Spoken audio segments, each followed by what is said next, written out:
It all seems to lead back to the last couple of years of the Carter administration when he drank some of that Maggie Thatcher Kool-Aid about deregulation and then really, really picked up steam with the inauguration of Ronald Reagan. And so I wanted to get into the history of this, and who better than Will Bunch? Will Bunch is a senior fellow at Media Matters. He's a columnist of the Philadelphia Daily News. Most significantly for this topic, he's the author of Tear Down This Myth, How the Reagan Legacy Has Distorted Our Politics and Haunts Our Future. A number of people have called and asked over the months, over the years, good story on the Reagan years. Check out Will Bunch's book. So, Will, welcome to the program. Hey, Tom. Thanks for having me back. I really appreciate it. Thanks for joining us. The thing that I'm really curious about, and Jacob, you've got this this clip from Ronald Reagan. This is the last 30 seconds of a 2-minute ad that Ronald Reagan made in, I believe it was the campaign of 48. Keep in mind, the Republicans had taken hold of Congress in the election of 46. In 47, the Republicans held both branches of Congress. Reagan was a Democrat. This is an ad he made for Hubert Humphrey. Listen to this. Labor has been handcuffed by the vicious Taft-Hartley law. Social Security benefits have been snatched away from almost 1 million workers by the Gearhart Bill. Fair employment practices, which had worked so well during wartime, have been abandoned. Veterans' pleas for low-cost homes have been ignored, and many people are still living in made-over chicken coops and garages. Tax reduction bills have been passed to benefit the higher income brackets alone. The average worker saved only $1.73 a week. In the false name of economy, millions of children have been deprived of milk once provided through the federal school lunch program. This was the payoff of the Republicans' promises. And this is why we must have new faces in the Congress of the United States, Democratic faces. This is why we must elect not only President Truman, but also men like Mayor Hubert Humphrey of Minneapolis, the Democratic candidate for senator from Minnesota. So, Will, when did Reagan move from being not just a Democrat, but an outspoken, aggressive, and arguably quite progressive Democrat to being a Republican? It wasn't an overnight thing. I mean, I think there were two significant things. One, which has been pretty well documented, and I know you've talked about it before, is through his union activities with the Screen Actors Guild, he got very caught up in the early stages of McCarthyism, basically, the witch hunts looking for communists in but Hollywood. that was not. I mean, that was the kind of thing that pretty much anybody with a job that put them in the crosshairs of Joe McCarthy might succumb to. Yeah, I think that was the initial step. But I think what's really significant and what's most interesting, and what I talk about in much greater detail in Tear Down This Myth, is his involvement with General Electric in the early 50s, when his acting career was really at a very low ebb, and it was started the TV era, and GE came along and gave him this great offer to be their pitchman, and Reagan, without much else to do, frankly, because the acting jobs had kind of died down, threw himself into this GE role with complete abandon, and basically, GE had this broader mission, which really we see the fruits of today, which is to try and take the working class of America, which, as that ad kind of reflects, was at that time very, very pro-union, very interested in the kind of economic issues that we liberals tend to be interested in, and flip them to forge a more conservative working class, that was based on a hawkish view towards communism and defense, but also was more towards free markets and sure. less was GE at that point involved in international trade and in the defense industry like they are now? Big time, yes. They were a major contractor in the early 50s. They were obviously involved in the nuclear program, for example, in a big way, but also other defense contracts. What role did Reagan's second wife, Nancy Davis? I've heard stories that, and maybe I read it in your book. It's been a while. That Nancy, his wife, who recently passed away, who's much beloved by everybody. It seems. Nancy Reagan? She's still alive. Yeah. Oh, she's still alive. I'm sorry. Yeah. So I missed that somehow. Yeah. In any case, the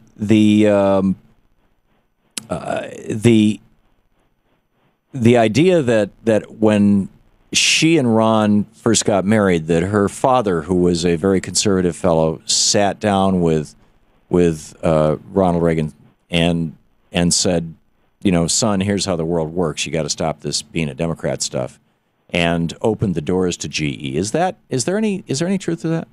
I don't know if he was the connection to GE. I know that Nancy Davis's father was a physician, a doctor, and you're correct, was ultra conservative. I mean, these were the in the 50s. These were the years kind of leading up to the John Birch Society, and you had kind of the original Tea Party, if you will, and Koch funded. In fact, Fred Koch. Yeah. Right. Isn't that a small world, isn't it? Well, I think they've just reinvented the John Birch Society and rebranded it as the Tea Party. But that's another discussion. And what's amazing is the John Birch Society is actually still exists and is actually involved with the Tea Party. But that's another day. But anyway, Nancy Davis's father was conservative, and I think, I don't know if he was the tipping point, but I do think that Reagan just moved into this conservative milieu. I think GE hiring him was part of it. I think his new father-in-law was part of it. He basically, over the course of the 50s and early 60s, developed this kitchen cabinets of ultra-conservatives. Now, he was living in Southern California, and as you know, Southern California, especially Orange County and other pockets of Southern California, were hotbeds of ultra-conservatism during the John Birch years. Right. Although at that time, ultra-conservatism meant more support the military-industrial complex and be afraid of communists than try to destroy labor, try to do away with Social Security. I mean, those issues were there, but there was the McCarthy fear that was quite different from the economics. Oh, to be sure, but I think you saw these streams running together by the 60s. You had these different, like I said, streams of conservatism that were forming, and I think they started to run together by the 60s. Well, can you stick with us over the break?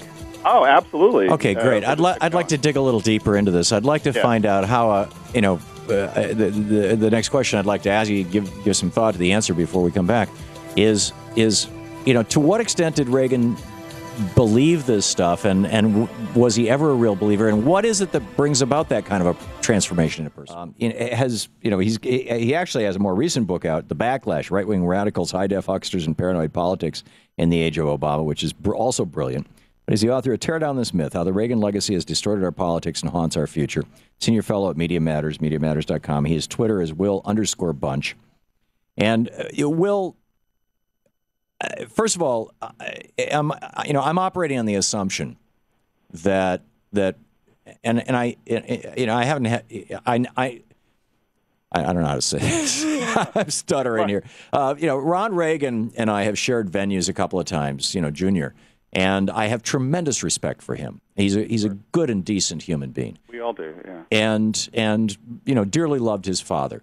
And I remember the Reagan years, and I can, there are a number of politicians that I look at and I say, that guy's a sociopath. Just a stone cold-hearted sociopath. I never thought that of Ronald Reagan. No, and me neither. I think that they're deep down inside there was a decent human being, and I'm not even deep down inside. I mean, maybe through and through. And how? Well, my father died a Republican. I mean, I can understand this, right? All right. So, I have in-laws and other people who I love dearly who are very conservative, and so we see that all the time. And I think you're right. I mean, just one thing quickly about Reagan is, I think his desire to get rid of nuclear weapons was real, and noble. I think that was one of his very human qualities, and I talk about that a lot in the book. You were asking before the break about how much did he really believe this conservative stuff? Right. I mean, that's a great question, and we can never fully answer that. I mean, I think anti-communism. I mean, that was the tenor of the times. Obviously, on the economic stuff, he believed in dramatically slashing the marginal tax rate for the rich because he was rich and he paid those taxes. And also he had Jude Wanniski, and he had Art Laffer, and he had these guys, telling him, if you do this, it's going to make the country more prosperous. Now, if you're listening to your economic advisors, and you don't have a background in economics, and they say do this and it makes the country more prosperous, why wouldn't you? Right. Well, he was writing and speaking as early as the 50s about, how he thought high marginal tax rates on the rich were unfair and a disincentive. And you're right. And then he had these phony gurus like Art Lafler come along and tell him basically what he wanted to hear.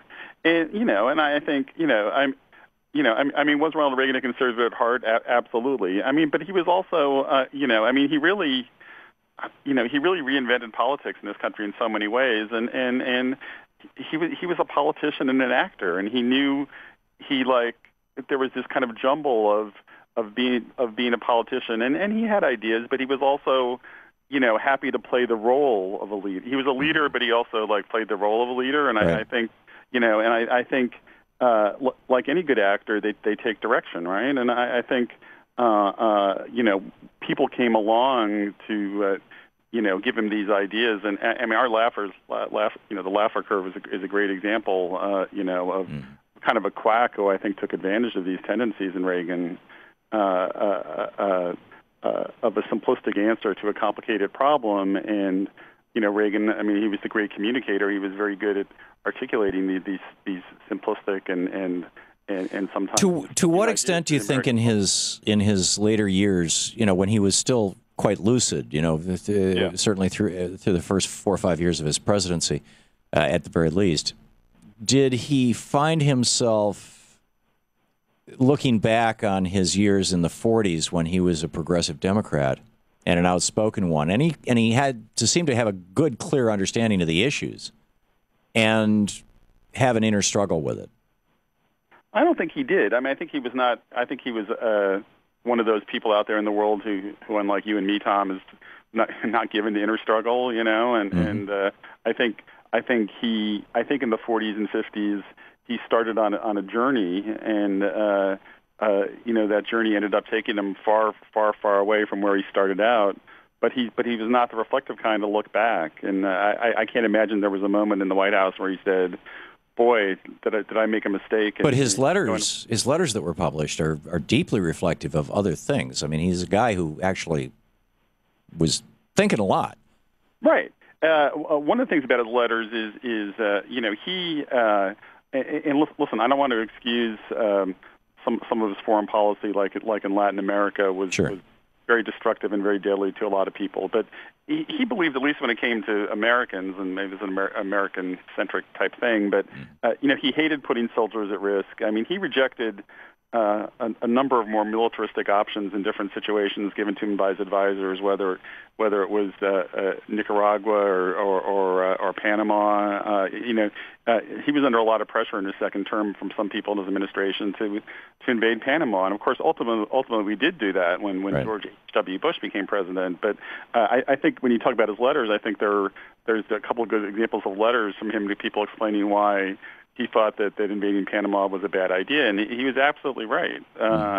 So he did have these. He did have these very humanitarian instincts. It's you look back and it's almost tragic about how he didn't, always apply that to his policy. Right. The biggest problem in America today, I think you would probably agree, is this gap between the rich and poor, and that was just initiated by the policies of President Ronald Reagan.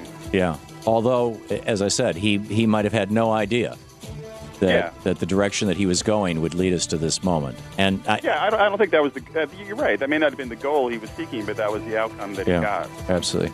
Will Bunch, MediaMatters.com, and his book, Tear Down This Myth.